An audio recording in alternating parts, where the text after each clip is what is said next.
I'd like to let everyone know that we will continue having tours of the jail until every member of Congress is able to see the jail as possible. But I would also like to make sure that we get a tour inside where I can invite members of the press. I very much want the press to be able to go in and see the conditions of the jail and talk to these pretrial January 6th defendants just like we have today. I believe it's extremely important for that story to be told. Now, for 2 years, we've heard the story from the people on the January 6th committee. We've heard the story about how it was an insurrection, and I'm going to tell you something right now. It was not an insurrection. And President Trump did not tell anyone to go into the Capitol that day.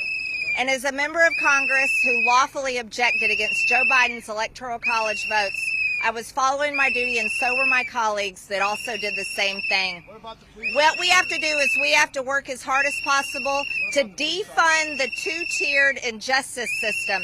And we have to return freedom and due process rights to these pre-trial January 6th defendants. And as you can see, there's paid protesters here today, and they can whistle and say everything they want, but we will not be deterred. We do not care about them because they work for evil. Don't forget that during the summer of 2020, Antifa, like these guys over here, BLM activists, who are funded, like probably George Soros and many others, who burned American cities, caused $2 billion in damage, around 30 people murdered, 93 police cars burned, police officers attacked every single night. Every single night. Police stations, federal courthouses, pulling down monuments. It went on every single night. What we need to do is we need to make sure that justice is served, and it's not a two-tier justice system anymore. And with that, we'll take questions. Are all the January 6th events still together in a segregated unit, separate from the rest of the population? Yes. That was last time you went in. Did you have any thoughts about that? Yes, they are kept in one separate section, but they're not always safe. We were told of stories where the doors can be popped open, and other inmates in the jail who are not January 6th defendants threaten them with rape and assault.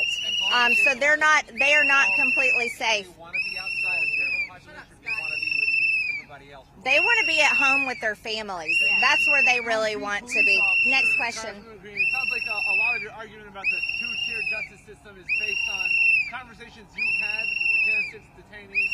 Have you also talked to other inmates in the jail who aren't Jan 6? My arguments about the two-tier justice system is based on the fact that over 95% of Antifa BLM rioters' charges were dropped from the so-called Summer of Rage. But yet all of the pretrial January 6th defendants and those that have been convicted, they haven't had their charges dropped, so we there were was also nothing not allowed. forgiven. Real quick, we were also not allowed to talk to other inmates. We So weren't yes, allowed- we we would were have liked told- to, but we were told not to talk to them. Yeah, we were told we weren't allowed to talk to other inmates, but they let us ask questions of the pretrial January 6th defendants.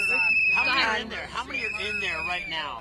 I'd say we met with about 15-ish. Yeah, 15 to 20, but they're spread out across the country in other jails. And I'd like to point out another jail. The next jail that the Oversight Committee needs to go in and look at is Northern Neck here in Virginia. We heard stories about Northern Neck that are far worse than in here in the D.C. jail. They say 1,000 more cases are coming. This jail's had a change of leadership. Is this jail ready for these cases? No, absolutely not. And I don't think the jail system across the country is ready for that. When the U.S. Marshals came in, they shut it down, changed leadership, the drug dealing. What's going on in there? I will say I saw a difference from my last visit to this visit the new today. leadership doing a better job. Somewhat, but no, not completely. As we all told you before, they're being denied medical treatment. So that's not better leadership. My colleague from Florida told you about pretrial January 6th defendants being threatened with rape and being assaulted. So no, it's not better. Not at all. Yes, sir. Can you tell me what defendants specifically you met with? I have some some names here if you want them.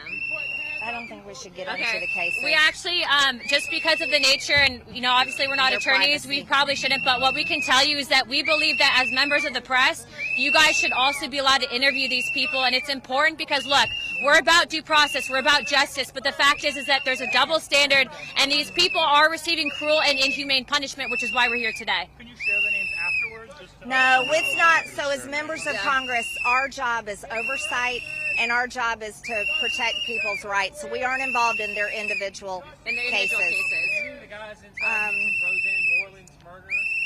Yes, we talked about Roseanne Boylan. We know all about here. With that, we're going to wrap this up. Thank you so much for your time, and thank you for covering. Please go to Alexandria Prison. They're all being held in solitary confinement. Yes, since they've yes, been thank there. you very much. Thank you guys. You have a good day. Thank you. Thank you for your voice. Thank you for your visit.